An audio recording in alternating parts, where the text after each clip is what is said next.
Good evening. My name is Tom Kelly. I'm the Executive Director of KyotoUSA, a local Berkeley-based nonprofit organization that works on climate change. I'm joined by Al Weinrub on my right from the local Clean Energy Alliance, and on my left by Rafael Silberblatt from Marin Clean Energy, the first community choice aggregation institution established in the state of California.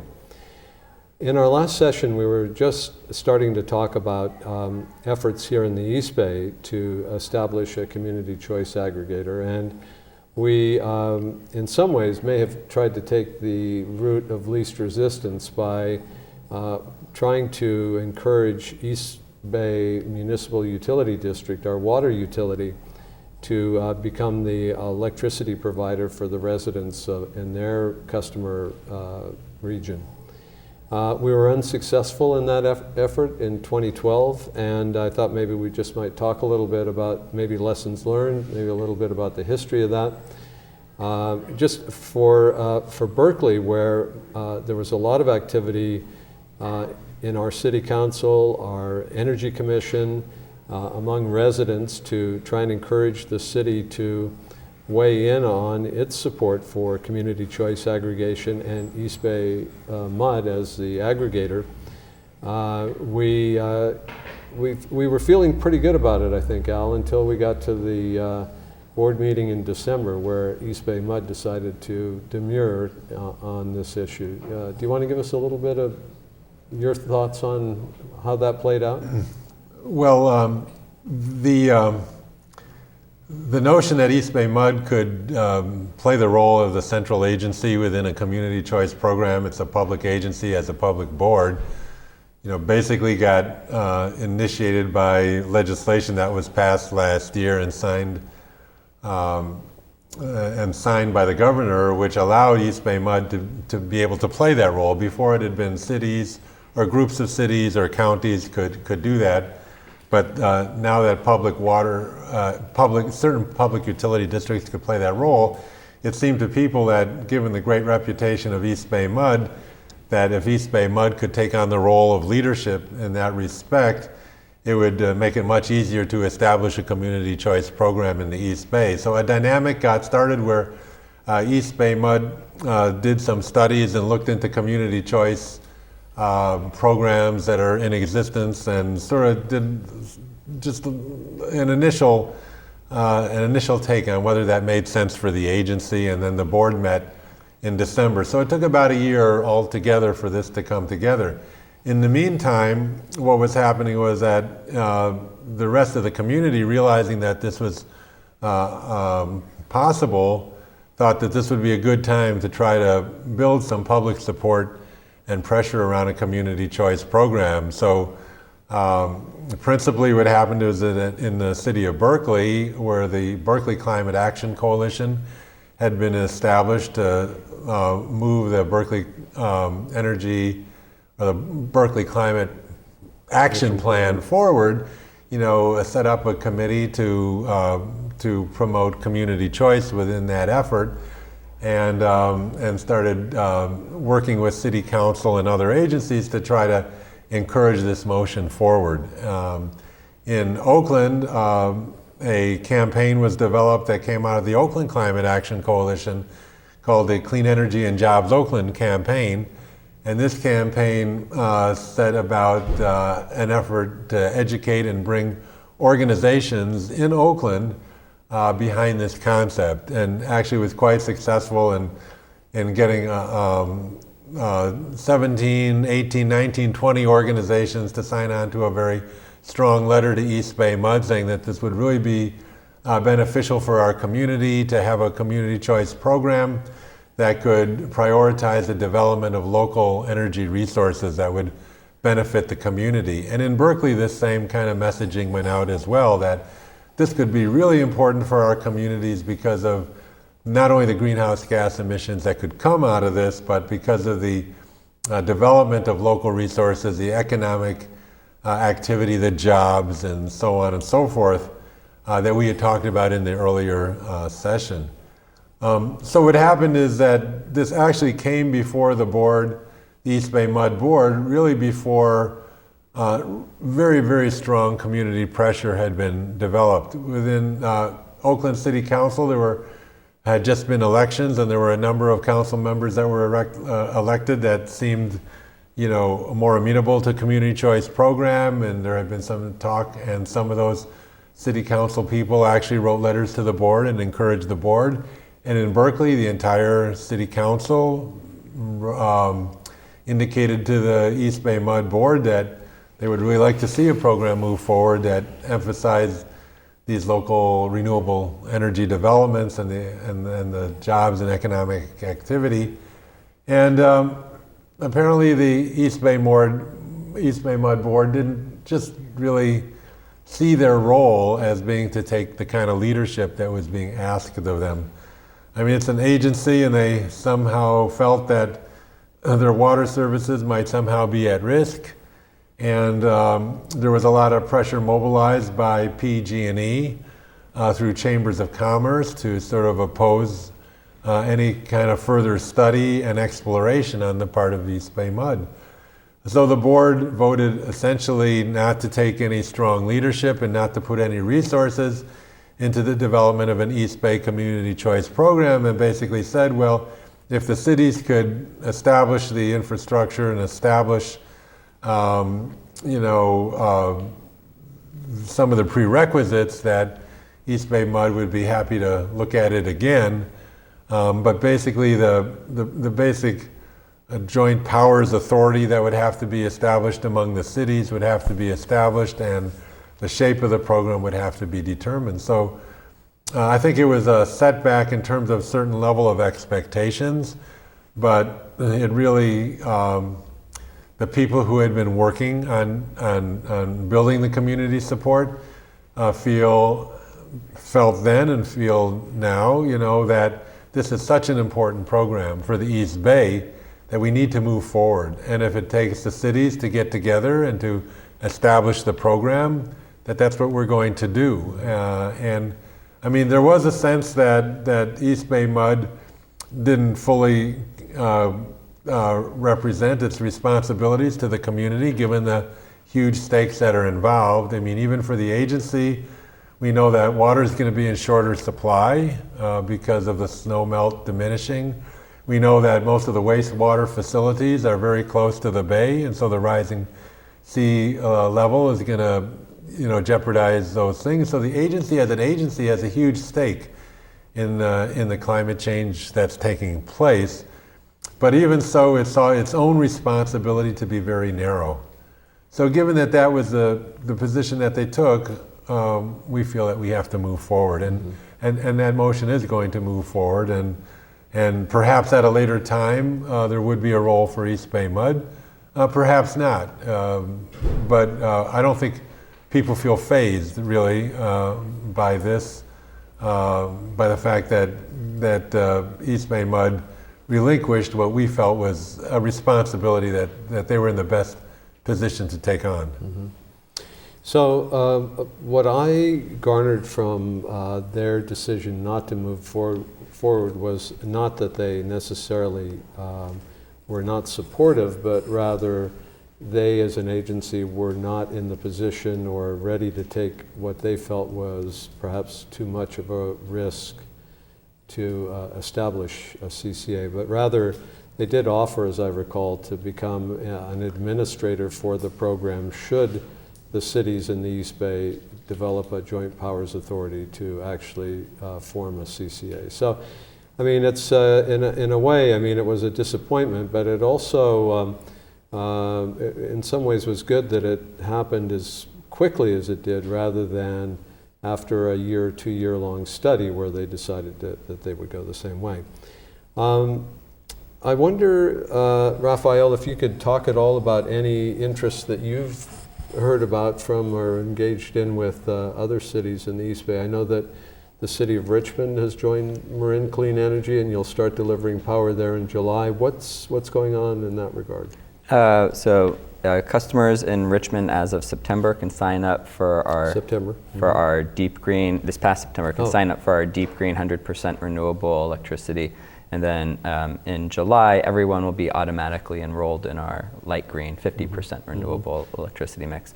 And that kind of brings up an interesting point. The way that the law was written is that community choice is an opt-out process, so when a city council or town council votes to join the Joint Powers Authority, it means that the community choice aggregator becomes the default provider of electricity in that area. And I think that was kind of when the energy market was being deregulated, they had to say, okay, someone has to be the default provider.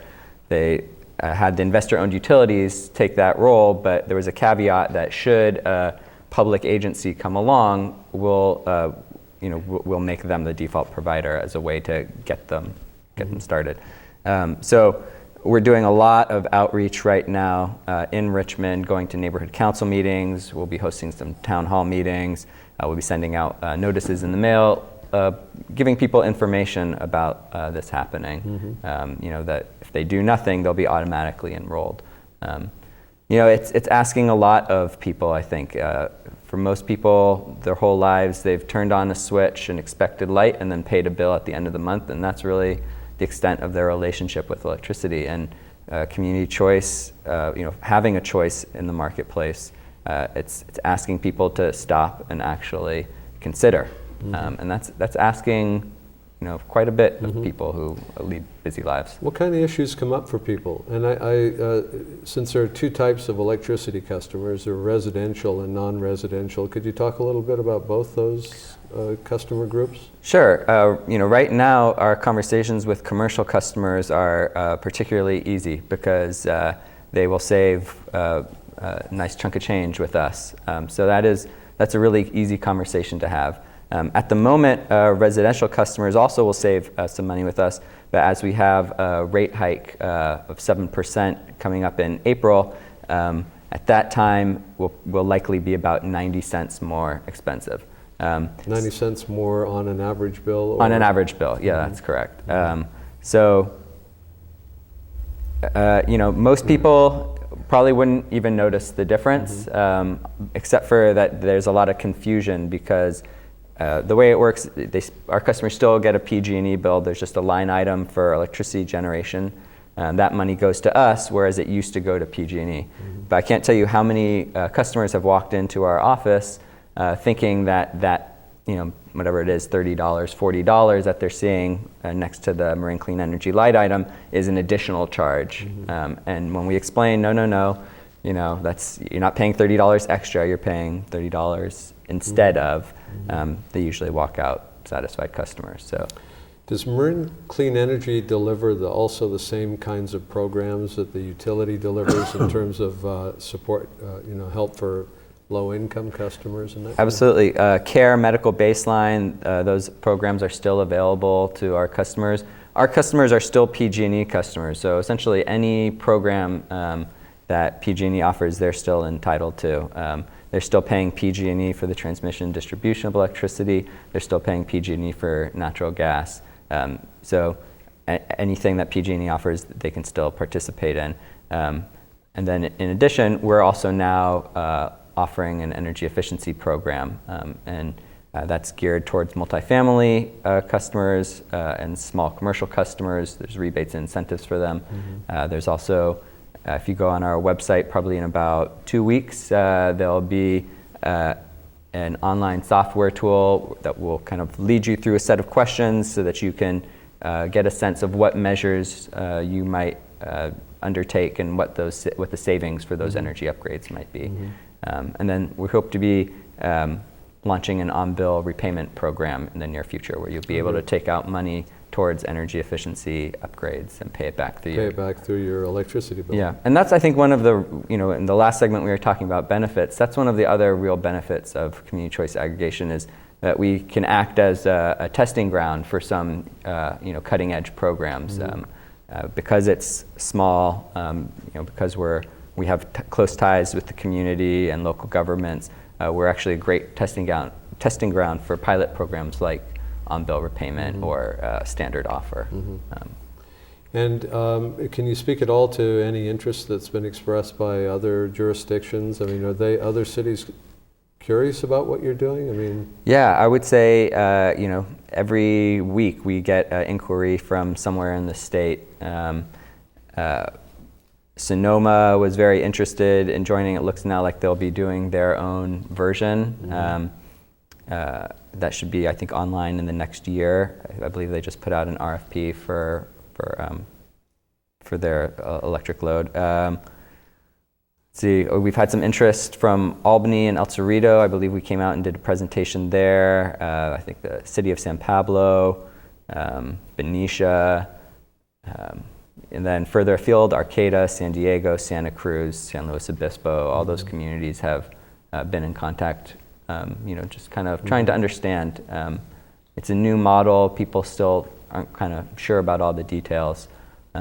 So we do a lot of that kind of presentations explaining ourselves, and not just to cities, but for example, to solar contractors and solar vendors, because our payback for excess solar is different than PG&E's.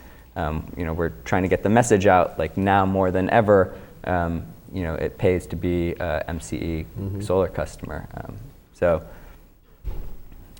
I should ask you both before I forget. Could you just let folks know what your website address or URL is so that they can check you out? Sure, it's www.mcecleanenergy.com. mcecleanenergy.com. And Alan, what's LCE? It's easy because we're just localcleanenergy.org. Okay. Okay, good. So, well, that's good. I mean, that sort of suggests that it's more than curiosity. I wouldn't expect a city or a county to be in touch for something that they're just curious about, that they're actually starting to try and develop some additional information on how this might work, because they may be considering joining. Well, for a lot of them, they're realizing that this is the fastest way to realizing their climate action plan goals. And so they're curious. I mean, essentially, everything else on their list is going to cost significant money to do. And this is one of the few things that costs no money to do. Right. So. Well, we've been talking about the climate action plan in our Berkeley Climate Action Coalition, and transportation emissions are usually the biggest ones that you have to deal with, but it also seems to me to be one of the most intractable problems. I mean, how do you get cars off the road? I mean, you can do it, but having been a resident of Berkeley for 20 years, I can attest to the fact that there are more cars on the road in Berkeley today than I've ever seen before, and that's with Berkeley being has some of the highest bicycle ridership. More people in Berkeley walk to their work than any place else in California. I mean, even then. So, I mean, it's a challenge there, and yet with community choice, it's almost the flip of a switch in a way. I mean, you can go from what we currently get is about 20% green from PG&E to 100% green in a relatively short period of time. And get a electric vehicle, plug that into your house, and you're pretty much reducing your carbon footprint to zero. Good. So, just to say that, when we're talking about 100% green, I think we have to be a little bit careful. I mean, there's a lot of mechanisms that are available in society that make things look like things that they aren't so much. If you put solar panels up on your roof, you're definitely cutting greenhouse gas emissions, and that's 100% green. And if you're cutting energy consumption, that's definitely 100% green. But we got to be a little bit careful about some of this, to look more carefully at some of the things that are called 100% green. For example, PG&E now is talking at the California Public Utilities Commission about offering a 100% green program. And the way they're planning on doing this is not really by building any new facilities at all, and not by building anything in our communities, and not really doing anything that will result in any replacement of fossil fuels. And still they call that 100% green. So this is where we have to, look, very carefully at what it is that they're doing that allows them to try to make that claim, and whether that claim is a bona fide claim. So just to say that, that is thrown out a lot, and it's going to be thrown out by PG&E all the time. And we need to ask the question as well, is it really 100% green? How do you get to that if you're not really building anything new and you're not really displacing any fossil fuels? And what gives you the right to do that? Mm-hmm. So I understand there is before the California Public Utilities Commission, there is a kind of a debate going on now about whether or not to allow PG&E to roll out a program that is, as you say, potentially based on maybe greenwashing in a sense, right? I mean, these credits that they would use are probably the result of some renewable generation somewhere, but as you say, are they really building anything new in order to provide that electricity? It's a complicated question because our society has, a way of trying to commodify all kinds of things and then buy and sell them and make all kinds of claims about that. It's sort of like, if you're a person who tells the truth and I'm a liar, then we could have what we call a truth quality, right? And because you tell the truth, you might sell, the truth quality of what you say to me, and I'll buy it, and then I'll claim that, well, I can lie all I want, but I'm buying your truth quality, right? So you certify, that is complicated. So you're certifying, somebody certifies that you're telling the truth, and then I'm going to go and buy that, and then I'm going to say, well, I don't have to tell the truth because you told the truth, but you're not really. Anyway, it gets very complicated. These things, what you're talking about is renewable energy certificates. So the effort that's underway is to really try to make sure that when PG&E says that they're delivering 100% renewable, that they're not selling truth certificates, or renewable certificates, or things that are much less tangible and much less hard to say that these really do represent something new in the way of behavior or something new in the way of displacing fossil fuels, but to make sure that they're actually building something that is new, renewable. And and I think that's the challenge. We have a society in which there's all kinds of derivatives of every sort, right? On the stock market, you have derivatives and derivatives of derivatives, and basically the system has a way of sort of commodifying those things and selling them and creating a market for those things and all this stuff. And largely it doesn't really amount to anything. So we always have to guard, against that kind of possibility. Well, that would be then another benefit really of being involved and becoming a CCA, in as much as a community, we would have more control over that. We'd be able to look more closely at that kind of issue and ask that agency that was administering the CCA, whether these are real green electricity or it's some lighter shade of green. So I can see where there is some tension in this, because we're not going to be able to go to 100% green, locally resourced electricity the moment we go to a CCA, but we're going to have the endeavor is going to have to include a spirit and willingness on the part of the CCA to be able to build towards that. And I think, that, at least here in Berkeley, my sense is that any CCA that gets formed here will eventually will have that vision as something that it works towards. So that cities like Oakland and Richmond that may have brownfields or underutilized warehouse space or rooftops like that could host solar would be places where we would not only get the renewable energy asset, but we'd also get the companies building it and servicing it, and the wealth that it generates being retained by the community in which it's situated. We actually, in the case of the Oakland effort, we sort of projected what a development plan would look like in terms of year by year how much more energy efficiency and how much more local renewables are built, as a way of being able to, to specify the number of jobs that could actually result and how bills would actually be lowered over the course of time.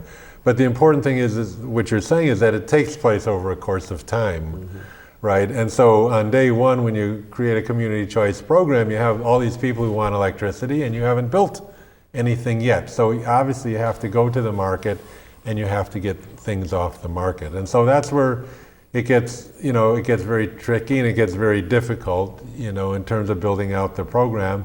And that's where a lot of the complexity comes in. But just the note of caution that when PG&E comes in and says, well, we're going to just automatically offer 100% green, we have to be able to say, well, what is it that you're really doing that gives you the license to legitimately claim that? So we just have a few moments left, and I'll just say that I would like to say something briefly about what we are proposing to do here in Berkeley. But go ahead, Rafael. I just wanted to say, I think that Al and I share the same goal of what we would like a community choice aggregator of electricity, where we'd like them to get to, which is local projects where it's very clear to see, here's the project and here's the electricity that's coming from the project, and there's no greenwashing, and it's all very straightforward, and it's creating tons of jobs locally and that benefit locally. I think that's where we'd like to get to. We have a great example of that in San Rafael, feed and tariff project, 1 megawatt project. And I think it's a matter of we're a young agency. We don't yet have a credit rating. So, I think that's part of the reason why EBMUD was so attractive, was an agency that would be capable of kind of hitting the ground running, as opposed to an agency that's kind of got to go through stages to get where we all want to get to. So as these communities look for a model, I think a lot of them are going to be hard pressed to day one look the way we all want them to look in year 10. But setting up the new model, that's the game changer. And I guess I worry that we not scare away communities by insisting on a single model, or a single way of doing things, but rather that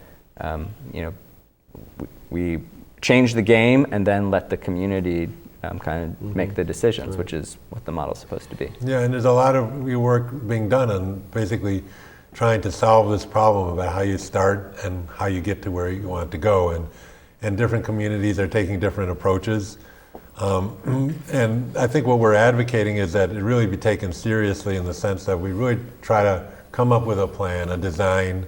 Really it's one of the ways of getting the community much more enthused about the potential. It's definitely true in Oakland, where people really want to see the jobs.